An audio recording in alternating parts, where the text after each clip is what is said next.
प्यारे बच्चों, सुप्रभात।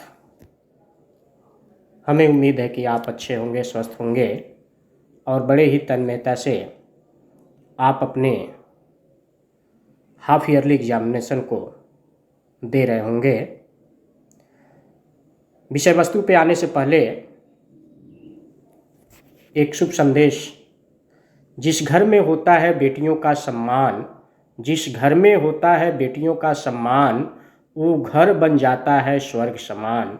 अंतर्राष्ट्रीय बालिका दिवस की शुभकामनाएं। प्यारे बच्चों, आज अंतर्राष्ट्रीय बालिका दिवस है, इसलिए ये शुभ संदेश आप सभी लोगों के लिए। प्रिय छात्राओं,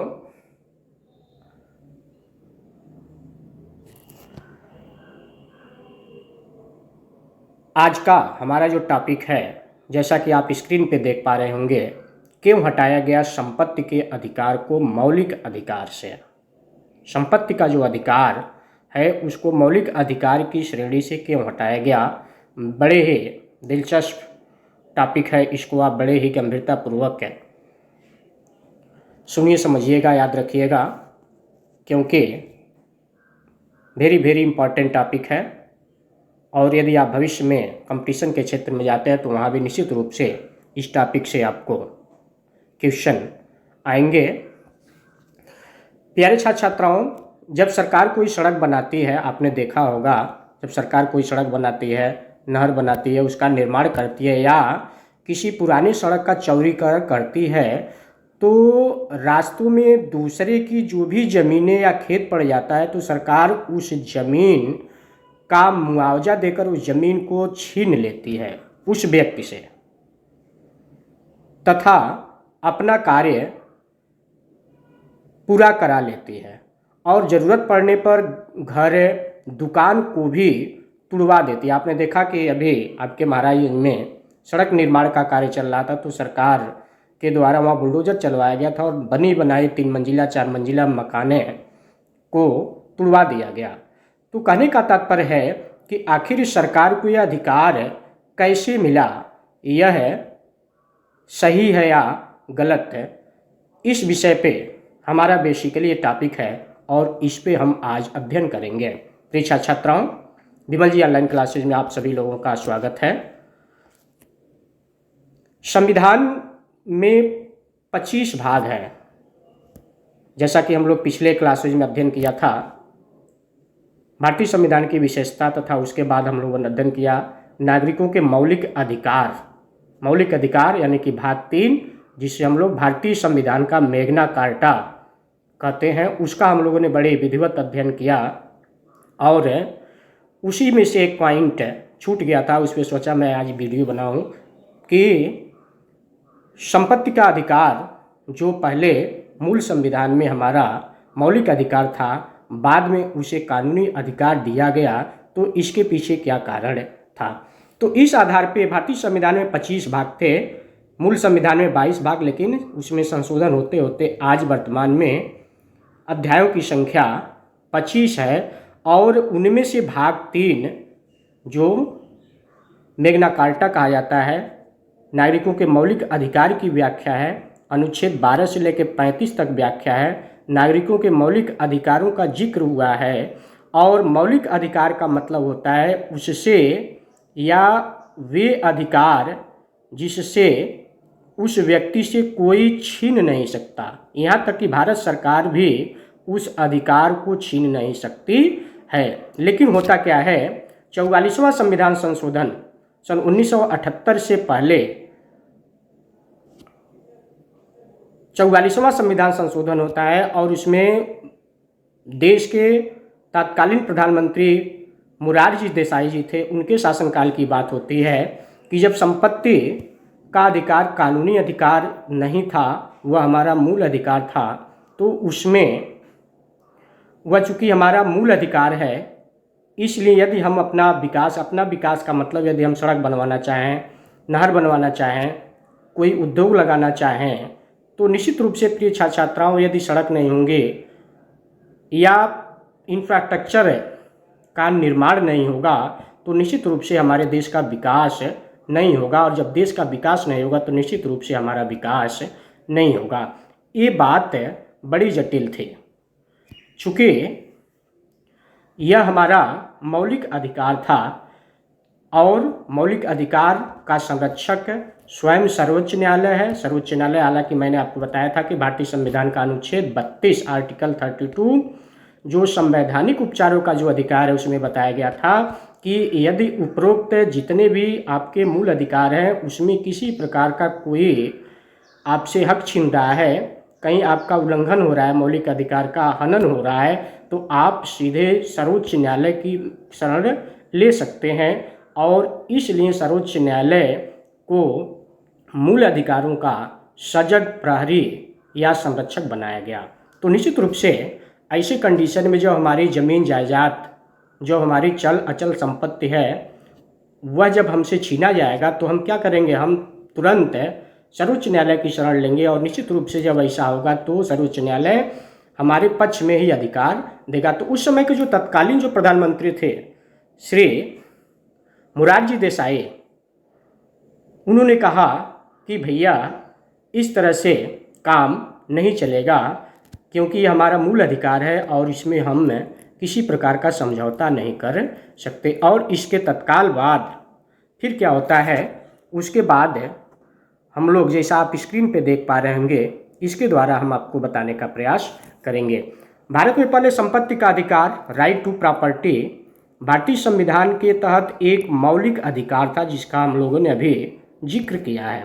भारतीय संविधान के अनुच्छेद 31 में संपत्ति के अधिकार का वर्णन है, किंतु 44वें संविधान संशोधन सन 1978 के द्वारा संपत्ति के अधिकार को मौलिक अधिकार से विधिक यानी कि सांविधिक या कानूनी अधिकार में परिवर्तित कर दिया गया।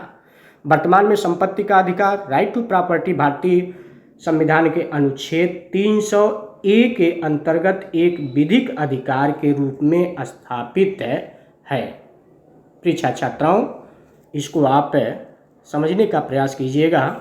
यहाँ लिखा है 300A, और 300A यहाँ चूँकि एक कैपिटल लेटर लिखा है और कहीं कहीं आप देखेंगे कि ए स्मॉल लेटर में लिखा मिलेगा। तो जहाँ ए स्मॉल लेटर में होगा उसका जिक्र मूल संविधान में है। बड़े गौर से इसको सुनिएगा। स्मॉल ए का मतलब है कि इसका जिक्र संविधान के मूल संविधान में है, वहीं जो कैपिटल ए है इसका जिक्र संविधान द्वारा या संविधान द्वारा संशोधन के द्वारा उसको लाया गया है। तो इस आधार पर भारतीय संविधान के अनुच्छेद 300A के अंतर्गत एक विधिक अधिकार के रूप में इसको स्थापित किया गया है। आगे हम देखते हैं संपत्ति, प्रॉपर्टी इस संसार का एक ऐसा शब्द है जहाँ सारा संसार थम जाता है। प्रॉपर्टी, संपत्ति, आज देख रहे होंगे कि संपत्ति के लिए, धन वैभव संपदा के लिए क्या क्या लोग नहीं कर रहे हैं। लोग अपना स्तर, ईमान सब बेच जा रहे हैं। तो इस आधार पे संपत्ति हो तो सब कुछ है, संपत्ति न तो कुछ भी नहीं, यानी कि सारा कुछ है। क्या है, संपत्ति का खेल है, पैसा का खेल है, ऐसी एक परिपाटी चली आ रही है। तो निश्चित रूप से संपत्ति का अधिकार ऐसा अधिकार है जिसे भारतीय संविधान ने भी मूल अधिकारों से अधिक आवश्यक समझा।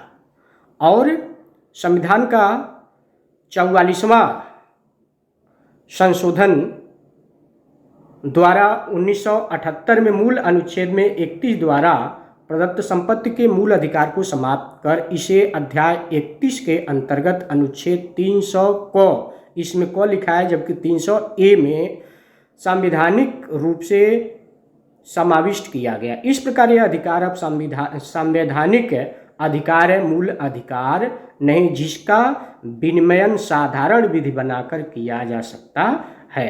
विनियमन का मतलब नियंत्रण या रोकना, इसको रोका जा सकता है, इसको नियंत्रित किया जा सकता है। विनियमन से तात्पर्य यह होगा। इसके लिए संवैधानिक संशोधन की आवश्यकता नहीं होगी और इसके परिणाम स्वरूप अनुच्छेद 19, 4 और 31 को संविधान से लुप्त कर दिया गया है। इस अधिकार को एक संवैधानिक अधिकार के रूप में बनाए रखने के लिए जो नया अनुच्छेद 300 का जोड़ा गया, यह उपबंधित करता है कोई व्यक्ति किसी के प्राधिकार के बिना अपनी संपत्ति से वंचित नहीं किया जाएगा। मतलब कि भारतीय संविधान का अनुच्छेद 300 के अधीन किसी व्यक्ति की संपत्ति को राज्य द्वारा अर्जित किए जाने के लिए केवल एक शर्त है और वह है विधि का प्राधिकार। किस उद्देश्य के लिए तथा क्या उसके लिए कोई प्रतिकर दिया जाएगा, कोई मुआवजा दिया जाएगा और दिया जाएगा तो कितना दिया जाएगा। इस प्रश्नों का निर्धारण विधायिका के निश्चित किए गए अनुच्छेद 31 के अधीन ये दोनों शर्तें आवश्यक थे। अधीन होगा इस संशोधन के फलस्वरूप अब भाग 3 में प्रदत्त मूल अधिकारों और अनुच्छेद 300 को ए के अधीन संपत्ति के संवैधानिक अधिकार के अंतर्गत केवल इतना है कि मूल अधिकारों में परावर्तित करने के लिए नागरिक अनुच्छेद 32 और अनुच्छेद 226 के अधीन न्यायालय में जा सकते हैं। यानी कहने का तात्पर्य है कि जो मूल हमारा अधिकार था उसके तहत हम यदि हमारा कोई अधिकार हनन हो रहा है, कोई अधिकार हमारा छीन रहा है, तो हम सर्वोच्च न्यायालय की शरण ले सकते हैं। और आर्टिकल 32 जो था संवैधानिक जो उपचार का अधिकार था, यह उस अधिकार में जिक्र था। इस आधार पे हम कह सकते हैं कि जबकि किसी व्यक्ति के अनुच्छेद 300 के अधीन संपत्ति के संवैधानिक अधिकार के राज्य द्वारा उल्लंघन किए जाने की दशा में अनुच्छेद 32 के अधीन न्यायालय उपचार नहीं मांग सकता, और जब वह मूल अधिकार से यानी कि नागरिकों के मौलिक अधिकार से जब उसे एक कानूनी अधिकार दिया गया, संवैधानिक अधिकार दिया गया अनुच्छेद 300 के अधीन, तो हम कह सकते हैं ऐसी दशा में हम अपने उस अधिकार की मांग के लिए हम सर्वोच्च न्यायालय की शरण नहीं ले सकते हैं। वह केवल अनुच्छेद 226 के अधीन उच्च न्यायालय में ही जा सकता है। तो इस आधार पे 300A में लाया गया ताकि राज्य सरकार या जो स्थानीय सरकार है उसमें समय पड़ने पर उसमें वह जो चाहे आवश्यकता अनुसार अपने जो कार्य है उसको करा सकती है। वह हमारा मूल अधिकार नहीं है, तो निश्चित रूप से हमारा उस पर कोई अधिकार नहीं होगा। तो प्रिय छात्र छात्राओं, हमें उम्मीद है कि हमारा वीडियो आपको पसंद आया। यदि हमारा वीडियो आपको पसंद आएगा तो आप इसको लाइक कीजिएगा, शेयर कीजिएगा। जहाँ कहीं आपको कोई समस्या हो, समझ में नहीं आया हो, तो कमेंट के माध्यम से या क्लास में आप हमसे इस संदर्भ में पूछ सकते हैं। यदि आप हमारे चैनल पे पहली बार आए हैं, नए आए हैं, तो हमारे चैनल को सब्सक्राइब कीजिएगा। इसी के साथ नेक्स्ट टॉपिक के साथ फिर हम मिलेंगे। तब तक के लिए आप सभी लोगों को ढेर सारी शुभकामनाएं।